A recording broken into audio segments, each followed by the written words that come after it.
Saudi அரேபிய தலைநகர் ரியாத்தில் ஓட்டுநர் வேலைக்காக சென்ற லால்குடியைச் சேர்ந்த அருண் என்பவர் தனது உரிமையாளர்களால் அடித்து துன்புறுத்தப்படுவதாக புகார் தெரிவித்திருக்கிறார். அங்கிருந்து தன்னை மீட்க இந்திய அரசு நடவடிக்கை எடுக்க வேண்டும் என்றும் அருண் கோரிக்கை விடுத்திருக்கிறார்.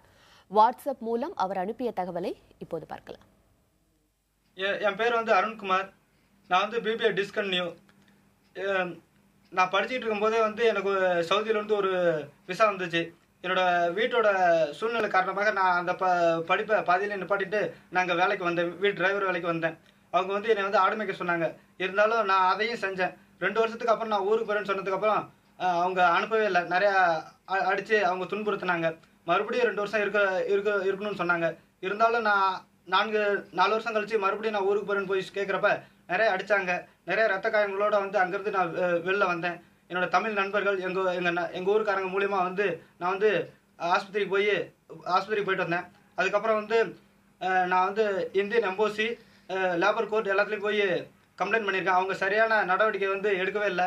இதுக்கு இந்திய அரசாங்கமும் தமிழக அரசாங்கமும் இந்திய அரசாங்கம் தான் தகுந்த நடவடிக்கை எடுக்க வேண்டும். என்னை எப்படியாவது எங்கள் அப்பா அம்மா எல்லாத்தையும் பார்க்கணும் போல எனக்கு ரொம்ப ஆர்வமாக இருக்குது. அவங்க தான் என்னை எப்படியாவது இந்தியாவுக்கு கூட்டு வரதுக்கான முயற்சிகளை அவங்க தான் மேற்கொள்ள வேண்டும். இந்த சூழ்நிலையில் என்னோட அரபி நீ 40 ஆடை திருடிட்ட, இதுக்கு 7 லட்சம் ரூபா வர நீ நம்ம ஊர் காசு கொடுத்துட்டு போகணும்னு சொல்லிட்டு அவன் ரொம்ப மிரட்டிட்டு இருக்கான். அதுக்கு இந்திய அரசாங்கம் தான் ஒரு நல்ல முடிவை அவங்க தான் சொல்ல வேண்டும்.